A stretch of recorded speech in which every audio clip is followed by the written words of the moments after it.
Hey everyone, Jason Hitchings here with Adept Defense and welcome back to the channel. So today's video topic was actually a suggestion by a subscriber. They said they're looking to take their first training class this coming summer and we're kind of looking for some tips on what to bring to better set themselves up for success in the class.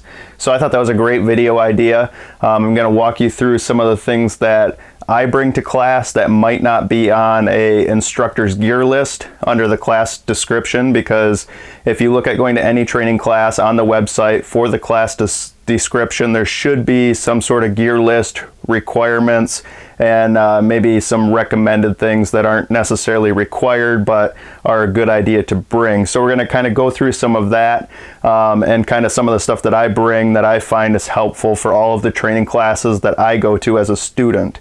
So like I said, everybody's got their own required gear list. Obviously the firearm, each instructor will have a different requirement for magazines. I would say 5 magazines at a minimum. Some classes say 3, but a lot of the classes that I go to, even when I bring 10 mags, I usually use 5 of them. Just kind of seems to be the happy number for all the classes that I go to. It allows enough reps for each series of drills, and then when they have a break to go back and jam mags, I never usually empty more than 5 mags at a time. So I would say if you bring 5 spare mags, you should be good with that. Your firearm, I would suggest if you have a spare firearm to bring that too, just in case. Make sure you've got the support gear for it, such as your holster and mag pouch and stuff like that. You know, say you're running a Glock 19 and that's your concealed carry gun. If you've got 2 of them, bring 2, or if you've got a 17 or something like that, that would still be, you know, compatible enough with the holster and mag pouches. Always a good idea to have a backup gun because you never know. We see a lot of guns break, both in my classes and classes that I go to as a student. You know, there's always somebody's gun that doesn't make it through the class. So instead of bringing a bunch of spare parts to try to fix your gun, which is something I used to do, I used to basically have all the internal components to be able to rebuild a whole Glock right there, but I've kind of gotten away from bringing all of that stuff because it was pretty much unnecessary. I never used it. Now I just bring a spare gun. So if something goes wrong, I'm just gonna default to my spare gun, which I actually had to do that this past summer. And I was with Haley Strategic Partners for 6 days. On the 6th day of the vehicle disruptive environment low light no light class, my agency arms Glock 17 broke, and it broke to the point to where it wasn't fixable right there on the range. So I just transitioned to my Glock 19, which I brought as my backup, finished out the class with that. So I wasn't down for any period of time. I didn't miss any reps or any drills. I was just easily able to switch over to that spare gun and kept on rolling. So if you've got a spare gun or have the means to have a carry gun and a training gun that are identical, I think that's a great idea. But yeah, obviously everything that the instructor lists for required gear, bring that. But one of the most important things that I would suggest for any class is your notebook, right? So this is my training notebook whenever I go to a class as a student. This is a Write in the Rain notebook, so if it's raining out, you know, bad weather of any kind, doesn't really matter. This won't get ruined. And this one was actually from MDFI. They sell these notebooks and they're kind of set up for training classes. So on the first page on these, it has class and then school. So depending on what instructor or school you have, you can put that. You could put the class, date, location, gear, environment, and class goals. So have all that stuff pre-filled out before day 1, and I highly suggest that you think about your class goals. A lot of instructors during the intro portion of day 1, they'll go around to everybody, basically, who are you, where are you from, what do you do, why are you here, and what are you looking to get out of my class? So think about that before you go, and you should really have a reason for being there before you go.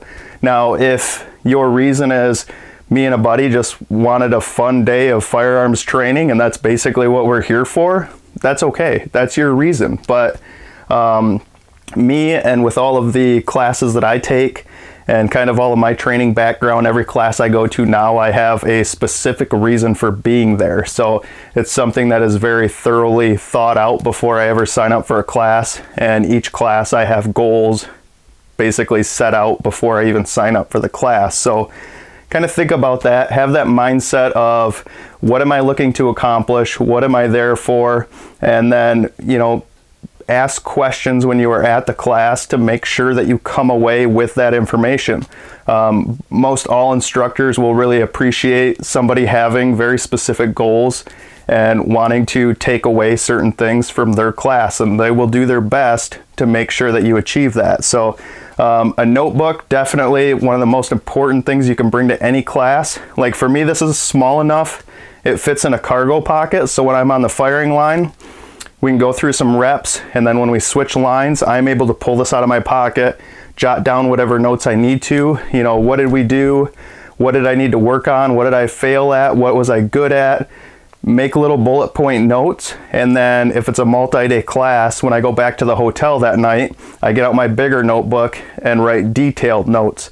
So this is basically a reference. I can put down some quick bullet point notes, come back that night, revisit it, kind of decompress after the class, think about everything that happened, and make more detailed notes to keep in an actual training binder.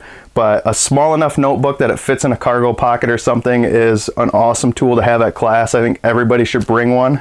It's amazing how many classes I go to and people don't write anything down. Like, I don't know why they're there if they don't have goals and don't take notes. Like, how much of that are you going to remember months down the road, you know? So I think this is the best thing you can bring to a class. So some of the other gear that is helpful, obviously every class is going to say bring eye pro and ear pro. So electronic ear pro, high quality electronic ear pro, so you can hear the range commands, hear the instructor, to where after, you know, one line does its exercise, you don't have to peel your ear pro off to hear kind of what the instructor is saying and kind of some of the highlights and stuff that they're bringing. They always drop those little nuggets of information between firing line events, so make sure you can hear that. These are the MSA Supreme Pro X Sordens. I highly recommend these for an over-the-ear style. I really should do a dedicated video on types of electronic ear pro, because I've had quite a few. There are basically two of them that I use now. I use these for over the ear, and then I use in the ear electronic, which are the autos, and they really deserve their own review. So that's something I'm going to note down too to revisit later. As far as eye pro, really you can get away with anything. You can get away with sunglasses, cheap safety glasses. For me, you know, you only get one set of eyes. Now, I think high quality eye pro is definitely worth investing in if you're going to take classes, if you're going to practice regularly. Don't buy the $2.99 a pair from Home Depot or whatever. Invest in your eyesight and get a good pair of, you know, safety glasses that are actually rated for firearm training. So I use the Rudy Projects. Now, these are the photochromatic lenses, so whether it's bright out or whether it's dark out, I have the one pair of eye pro that works for every environment, right? So I use these on the brightest sunny days or in the low light, no light classes. Same pair of eye pro for everything. There's always somebody at a low light class that forgets their clear eye pro, because all of their training they're using dark tinted eye pro. Then they show up for the low light, no light class, and guess what? It gets dark. So I think these are definitely worth the investment if you train regularly and practice regularly. So high quality eye pro, ear pro, and then a medical kit, right? So some sort of trauma kit. For me, I've taken Dark Angel Medical's direct action response trauma class. This is the Dark Angel kit, and I've been trained on everything in this kit and how to use it properly. So at a minimum, I would say have a tourniquet, a high quality, like a CAT Gen 7 tourniquet on body. But if you can, invest in a good kit that has basically more tools for those types of situations. Make sure that whatever class you're going to, whatever instructor you're training with, they have a detailed emergency plan that is gone over with all the students before the class. I would say that's extremely important. That's something I do at the very beginning of all my classes. After the safety brief, we talk about emergency plans. So make sure whoever you're training with has a detailed emergency plan. As far as just other pieces of kit that are helpful, this here is called Pro Grip. Now this is a grip enhancer. This is very popular with competition shooters. It's basically like a liquid chalk for your hands. So when you are out training and it is hot and sweaty, put a little dab of this on your hands, dries your hands up and keeps them dry for quite a while. I mean, a little bit goes a long ways. And I use it regularly for competition, for classes, for instructing, just so you're taking away that variable of losing grip and friction because of sweat. So definitely worth investing in. This is called Pistol Pro Grip Enhancer. A Sharpie marker. This is on most instructors' gear list. Bring a Sharpie with you, even if it's not on the gear list. A lot of times they will have you write your name on your target, mark certain hits, score different things. So bring a Sharpie, be prepared in that way. Some of the pistol mag loaders, load assist devices like the Uplulas, those can be handy for the high round count classes where you're constantly jamming mags all day long. Definitely a good piece of kit if you're somebody that struggles with loading those mags by hand quickly. It's one that I always have in my range bag. I rarely use it myself, but there's usually somebody there that wants one, so I loan it out more than I ever use it. Batteries, like this is a Therm Cell Vault, and then it is just a protected, dry way to store some batteries. So have extra batteries for your electronic ear pro, have extra batteries for your red dot if you're running a red dot gun. And then speaking of red dots, some sort of treatment to put on the glass. This is a product called Cat Crap. It's kind of like a Rain-X type of treatment. It is a lens cleaner and anti-fog type treatment. So I always treat my optic before every class. If it's raining, it just keeps the water from sticking to the glass, keeps it a little bit cleaner, keeps it from fogging up, just kind of getting rid of all those variables that can make your training harder, right? So speaking of rain, have quality rain gear. So if you're training all day in the rain, you will appreciate staying dry underneath. So for me, I use the Helly Hansen rain gear. Their stuff is really good. It was highly recommended by some people that I train with. But then another thing to throw in your range bag would be one of these emergency range ponchos. So you can get these at like the camping section of any, sporting goods stores for a couple bucks. And then what I have it for, if you are out training in that downpour, you're able to pull that out and cover up your range bag. So at least keep your ammo and everything in your range bag. That stuff can stay dry with that couple dollar poncho. I think it's definitely something that doesn't take up any real space in your range bag, and you'll appreciate it if you have to train in a downpour.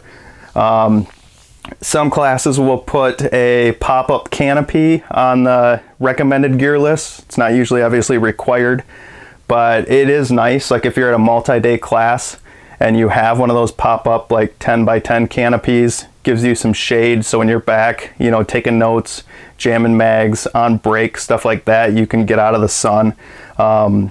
Speaking of sun, sunblock, right? Something that's easy and quick to put on that doesn't get all over your hands. I like to spray on stuff so it's not like rubbing the lotion style all over and then now I've got it all over my hands, right? So the spray on stuff is good. Spray on bug repellent depending on where you're at, what time of year it is. That's definitely a nice thing to have because it's one of those things, if it's a ton of mosquitoes, it's an early spring class or something like that, it just makes it more miserable. Another piece of kit that is nice for organization would be something to keep all of your magazines in. So this is a magazine pouch that holds 10 mags. So these are my 10 training specific magazines. These never get used for carry. They never get used for competing in competition. These are strictly training mags. Right now it's filled with SIG P320 mags. That is the platform I am shooting now. We'll talk more about that in a later video. But 10 training mags. This is from Tough Products. They make ones for 5 mags, 6 mags, 10 mags. I have the 5 mag one that I use for my USPSA carry optics gun, to where I have 5 designated training mags for when I go to a competition. That pouch of mags goes with me for my competition mags, so you can kind of separate all your mags for their intended purpose. Here's another important one. So some classes will recommend bringing gun cleaning products, right? So if your gun will not make it through a specific, I don't care whether it's a 1-day class, a 5-day, 6-day class, if it needs to be cleaned from the time you start in order to finish that class, you should probably really look at shooting something else, something that will run dirty. So I've never cleaned a gun in between days of training classes, no matter what the round count is or, you know, what the environment was like, right? So all of the guns that I have, they run dirty, and I know that, and I never have to worry about that. But like when I was at the Haley Strategic class, they said tonight, do not clean your gun. Most people that take their gun apart to clean it or something like that, in between days of classes, they end up screwing something up, and then their gun doesn't run right the next day. So run it dirty. It should run dirty and run fine, right? So the one piece of cleaning kit that I would recommend would be a mag brush. So this is from G-Tool, G-T-U-L. I think that's how you pronounce it anyway. So it's a brush with the punch that's molded into the bottom of it. So kind of a nice piece of kit to where you can pop off the base plate of the magazine, pull out your spring follower, clean the sand and dirt out of the magazine, put it back together quick and easy, because usually the one thing that gets dirty that can cause malfunction is a magazine. So you're going to constantly be dropping your magazines on the ground for the entirety of the training class. At least have a way to clean them. So let's talk about ammunition. So as far as ammunition goes, make sure that the ammunition that you bring runs in your gun, right? So every time I pay to take a training class, it's a pretty good investment. You're paying to take the class, you're paying for travel, time off from work, hotel, all of that expense adds up to be a pretty good chunk of money to be there to learn that information. So make sure your ammo runs in your gun, make sure it's accurate, make sure your gun is zeroed for that ammo that you're running in that class, right? So as far as getting the ammo to the class, I would highly recommend a actual metal ammo can. I have been to classes where people have had the plastic ones, and as they're bringing it down to the range, the lid breaks off from it and all their ammo goes all over the ground. So, you know, have a good ammo can that's sturdy, that can, you know, you can trust it to the weight for the ammo that's in there, right? So bring extra ammo. If the class requirement is 500 rounds, at least bring a couple hundred rounds extra. Usually when I go to a 500 round count class, I'll just bring 1,000 rounds. So then I never have to worry, right? At the Haley Strategic class, there was somebody there that didn't have enough ammo, and one of the days the round count ended up being higher than what was advertised, right? They were unprepared for that. I had plenty of ammo. I ended up selling them some ammo at class so they could keep on going, right? So don't be that guy that has to buy ammo from somebody else at class. Bring plenty of it. Another nice little piece of kit is, these are the bang boxes from G-Code. So it's a hard-sided little box with a zipper top on it, labeled for what caliber you're running. I mainly use these for competition and then for just range trips for personal practice. But if you had, these hold 200, 250 rounds in 9mm. If you had enough of these, you could, you know, have 4 or 5 of these filled up and be good for a training class, and then you don't have to lug a big ammo can. Just at lunch break or whatever, swap this one out for a fresh one and keep on going, right? So just another idea as far as that goes. But those make, you know, really convenient ways to carry ammo for, you know, most USPSA competitions are a couple hundred rounds at best, at least the local matches that I go to. So magazines being pre-filled with ammo, and then having, you know, enough good factory ammo in the bang box, having that filled up. I don't have to carry an ammo can with me. I just throw that in my range bag. It's one less thing I have to lug around to each stage of the match. So, and then that's the other thing, have all of your magazines jammed full before class. So if you want to leave one empty mag, if you have enough mags, like for me, if I'm bringing 10 mags, I'll usually bring one empty one just in case they start out with some drill that is, you know, some low round count type of thing. I'll have one empty mag for that, but all the rest of them jammed full, right? Because when they're ready to start class, you don't want to be that guy that's like, wait, I got to jam all my mags, I didn't know, right? So you're not the person that's holding up the class. So have everything jammed full. Those are pretty much the pieces of kit that I bring to each class that is maybe beyond what they have on the recommended gear list. Make sure you have everything that's on that recommended gear list or the required gear list. Have course goals, know why you're there, have a plan for the training class. If there's anything that you guys want further details on, just leave me a comment in the comment section below and I'll try to answer all the questions on this. I'm Jason Hitchings with Adept Defense. Seek training, become adept.